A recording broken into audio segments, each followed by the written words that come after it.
Hello' নমস্কাৰ। আজি লৈ আহিলোঁ বেলেগ এটা ভিডিঅ'।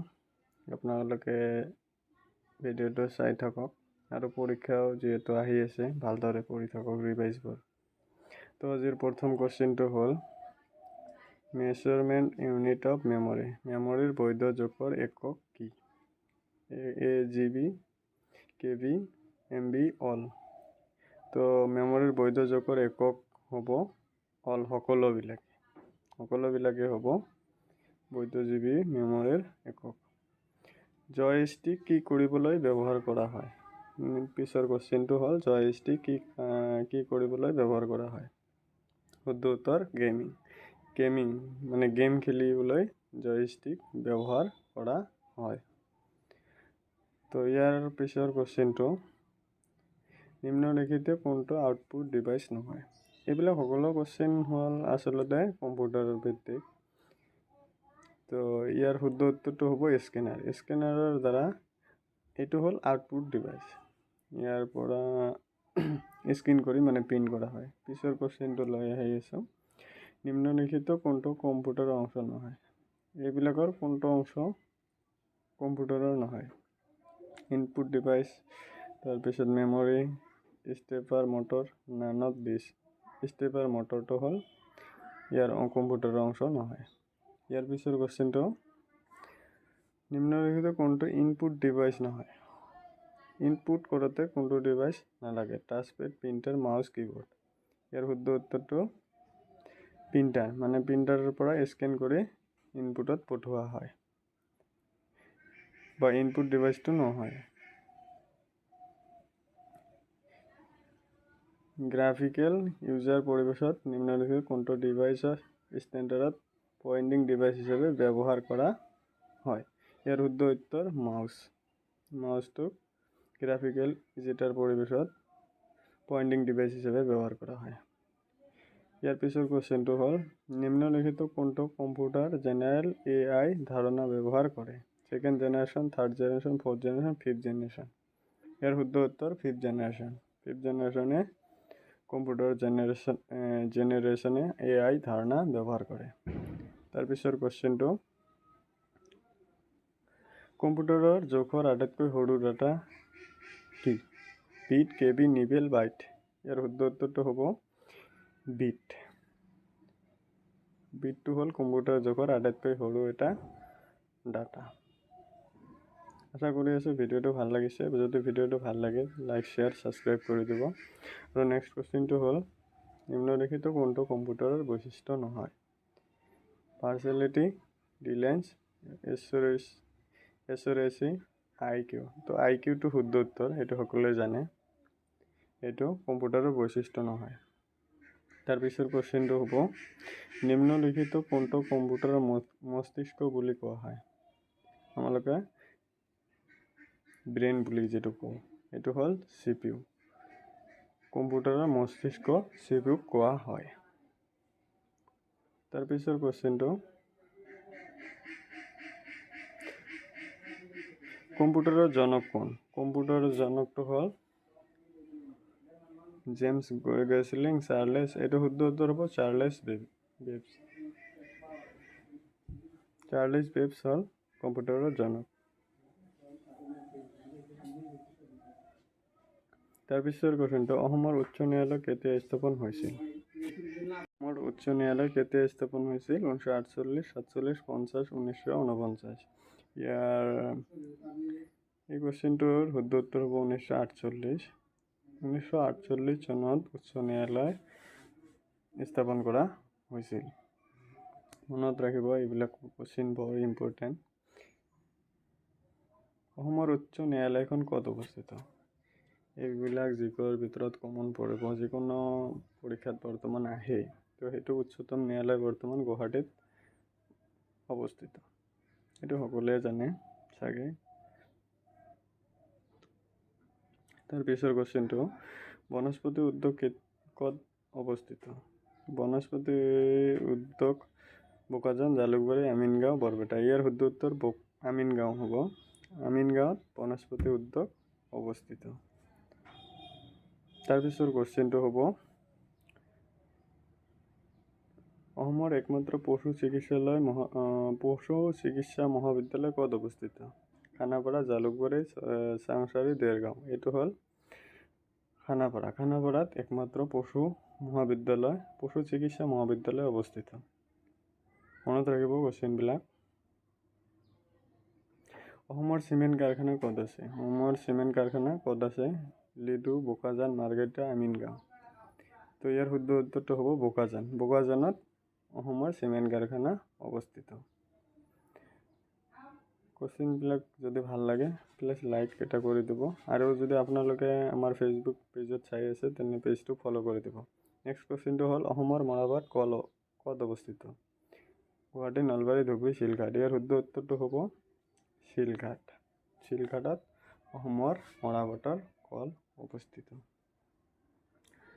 তাৰপিছৰ কুৱেশ্চনটো, মমতাৰ চিঠি কবিতাটোৰ কবি কোন? নলিনীবালা দেৱী, হেমচন্দ্ৰ বৰুৱা, হেম বৰুৱা, ফণী শৰ্মা। তো ইয়াৰ শুদ্ধ উত্তৰটো হ'ব হেম বৰুৱা। হেম বৰুৱাই কবিতাটো লিখিছিল মমতাৰ চিঠি। মমতাৰ চিঠিটো কোনে লিখিছে? এনেকুৱাও দিব পাৰে হেম বৰুৱাই লিখা কবিতা কোনখন? তো সোণালী জাহাজ পুথিখন কোনে লিখিছিল? সোণালী জাহাজ পুথিখন কোনে লিখিছিল? ভৱেন্দ্ৰনাথ শইকীয়া, ৰেণুদাস শৰ্মা, ভৱেন বৰুৱা, বিনোদ চন্দ্ৰ বৰুৱা। তো শুদ্ধ উত্তৰটো হ'ব ভৱেন বৰুৱা। ভৱেন বৰুৱাই সোণালী জাহাজ লিখিছিল।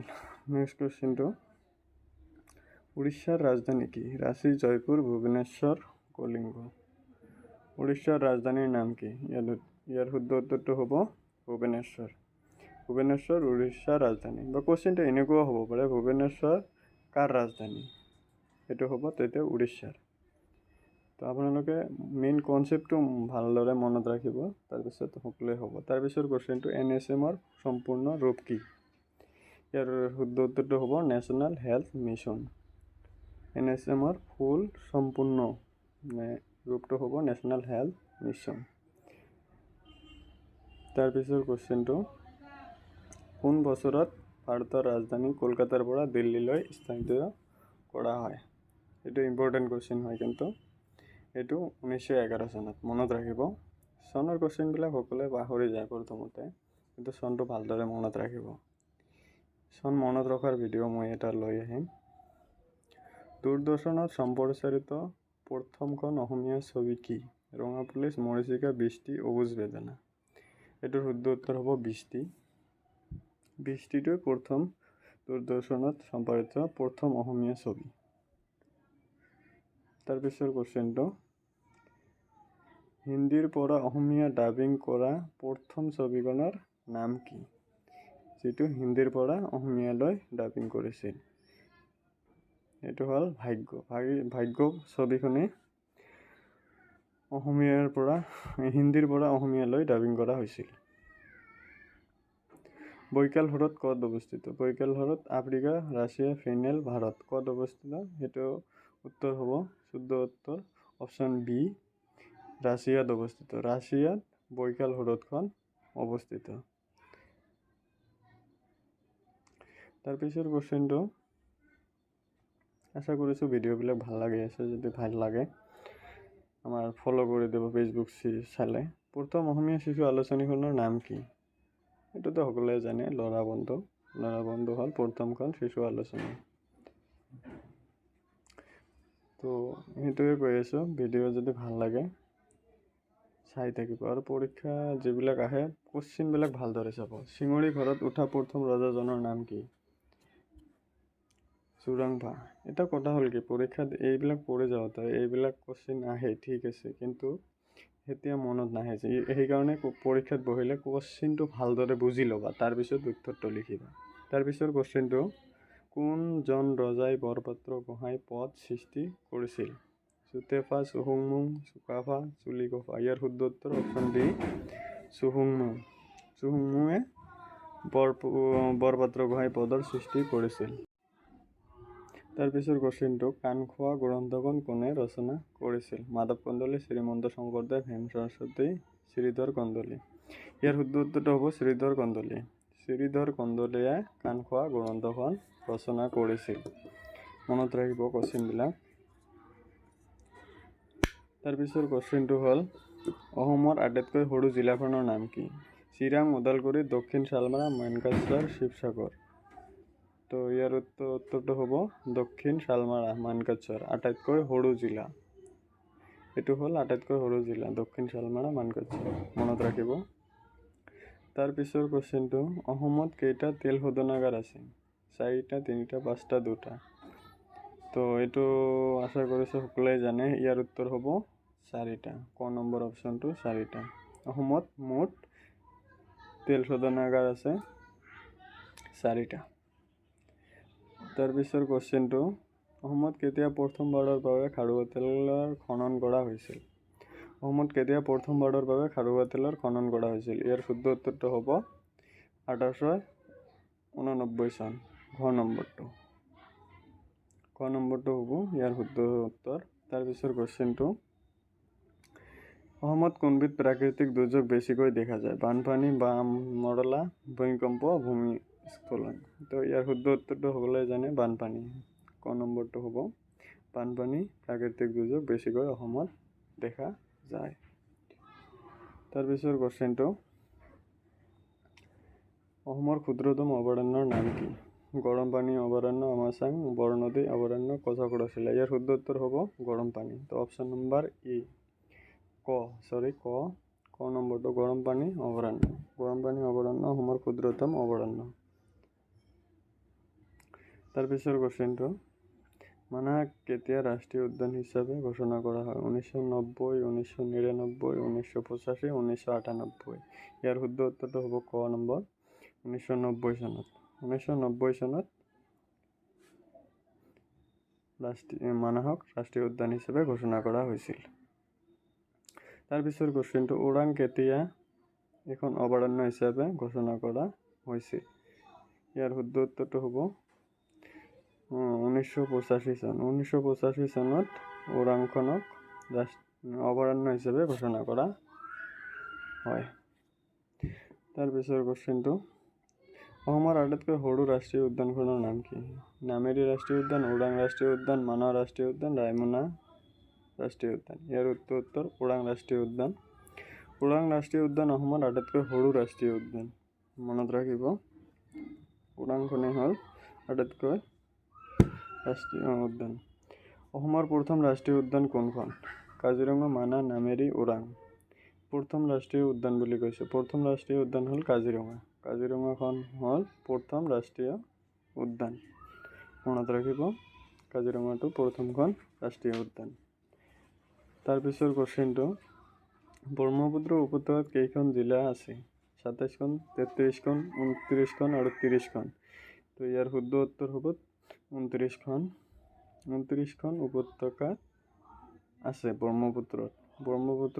29খন উপত্যকা জিলা আছে। বৰাক উপত্যকাত কেইখন জিলা আছে? বৰাক উপত্যকাত কেইখন জিলা আছে? 4খন নে 5খন নে 3খন নে 6খন? তো ইয়াৰ শুদ্ধ উত্তৰ হ'ব 3খন। তো 3খন বৰাক উপত্যকাত জিলা আছে। 3খন উপত্যকা থকা জিলাখনৰ নামো ক'ব পাৰে, সেইটো হ'ব বৰাক। তো পিছৰ কোৱেশ্চন কোনখন ৰাষ্ট্ৰীয় অসমৰ উত্তৰ সীমান্তত অৱস্থিত? ভূটান, বাংলাদেশ, চীন, ম্যানমাৰ। ইয়াৰ শুদ্ধ উত্তৰ হ'ব ভূটান। ভূটান অসমৰ ৰাষ্ট্ৰীয় উত্তৰ সীমান্তত অৱস্থিত। তাৰপিছৰ কোৱেশ্চনটো অসমৰ কেইখন জিলা আন্তঃৰাষ্ট্ৰীয় সীমাৰেখাত অৱস্থিত? অসমৰ কেইখন জিলা আন্তঃৰাষ্ট্ৰীয় সীমাৰেখাত অৱস্থিত? ইয়াৰ শুদ্ধ উত্তৰ হ'ব 8খন। তো গ নম্বৰ অপশ্যনটো শুদ্ধ। 8খন জিলা আন্তঃৰাষ্ট্ৰীয় সীমাৰেখাত অৱস্থিত অসমৰ। তাৰপিছৰ কোৱেশ্চন অসমৰ কোনখন জিলাৰ সাক্ষৰতাৰ হাৰ সৰ্বনিম্ন? সাক্ষৰতাৰ হাৰ সৰ্বনিম্ন বুলি কৈছে। তো ইয়াৰ শুদ্ধ উত্তৰ হ'ল ধুবুৰী জিলা। সেইটো হ'ল ক নম্বৰ অপশ্যন আছে ধুবুৰী জিলা। ধুবুৰী জিলাখন সাক্ষৰতাৰ হাৰ সৰ্বনিম্ন। মনত ৰাখিব ইম্পৰ্টেণ্ট কুৱেশ্যন হয়। আৰু এটা ইম্পৰ্টেণ্ট কুৱেশ্যন 2011 লোকপিয়ল অনুসৰি অসমৰ মহিলাৰ সাক্ষৰতাৰ হাৰ কিমান? মহিলাৰ কৈছে এইটো 66.27। ক নম্বৰটো হ'ব শুদ্ধ উত্তৰ। তাৰপিছৰ কুৱেশ্যনটো অসমৰ কিমান শতাংশ ভূমি অৰণ্য অঞ্চল আগুৰি আছে? অসমৰ কিমান শতাংশ ভূমি অৰণ্য অঞ্চল আগুৰি আছে? এইটো হ'ব 34 শতাংশ। 34 শতাংশ ক নম্বৰটো 34.21। তাৰপিছৰ কুৱেশ্যন অসমৰ সৰ্বমুঠ মাটিকালি কিমান? এইটো আহে পৰীক্ষাত, তো আপুনি চাই যাওক, মনত ৰখাটো ভাল। এইটো হ'ব 78,438 বৰ্গ কিলোমিটাৰ। তো খ নম্বৰটো শুদ্ধ অপশ্যন 78,438 বৰ্গ কিলোমিটাৰ। তাৰপিছৰ কুৱেশ্যনটো কাজিৰঙা ৰাষ্ট্ৰীয় উদ্যানে কিমানখন ঠাই আগুৰি আছে? কাজিৰঙা ৰাষ্ট্ৰীয় উদ্যানখনে কিমান ঠাই আগুৰি আছে সেইটো কৈছে। তো 1090.5 বৰ্গ কিলোমিটাৰ। ঘ নম্বৰ অপশ্যনটো হ'ব ইয়াৰ শুদ্ধ উত্তৰ। তাৰপিছত অসমৰ প্ৰথম তেল শোধনাগাৰৰ নাম কি? নুনমাটি, ডিগবৈ, বঙাইগাঁও, নুমলীগড়। এইটোতো জানেই সকলোৱে, তেল শোধনাগাৰৰ নাম কি? ডিগবৈ। অসমৰ প্ৰথম তেল শোধনাগাৰটোৰ নাম হ'ল ডিগবৈ। তাৰপিছৰ কুৱেশ্যনটো 2001 চনৰ লোকপিয়ল অনুসৰি অসমৰ কোনখন জিলাৰ জনসংখ্যা সৰ্বাধিক? কামৰূপ, ধুবুৰী, নগাঁও, চিৰাং। তো ইয়াৰ শুদ্ধ উত্তৰ হ'ব নগাঁও। নগাঁওটো 2011 চনৰ লোকপিয়ল অনুসৰি অসমৰ জনসংখ্যা সৰ্বাধিক আছিল। ভিডিঅ'টো যদি ভাল লাগে লাইক, শ্বেয়াৰ, কমেণ্ট, ছাবস্ক্ৰাইব কৰি দিব, আৰু যদি আমাৰ ফেচবুক পেজত চাই আছে তেনেহ'লে ফ'ল' কৰি দিব। আশা কৰিলোঁ সকলোৰে পৰীক্ষা যাতে ভাল হয়। থেংক ইউ ফৰ ৱাচিং। পাৰিলে চেনেলটো ছাবস্ক্ৰাইব কৰি ৰাখিব। এইবিলাক কুৱেশ্যনেই পৰীক্ষাত আহে সাধাৰণতে, মনত ৰাখিব, আৰু কুৱেশ্যনবিলাক ভালদৰে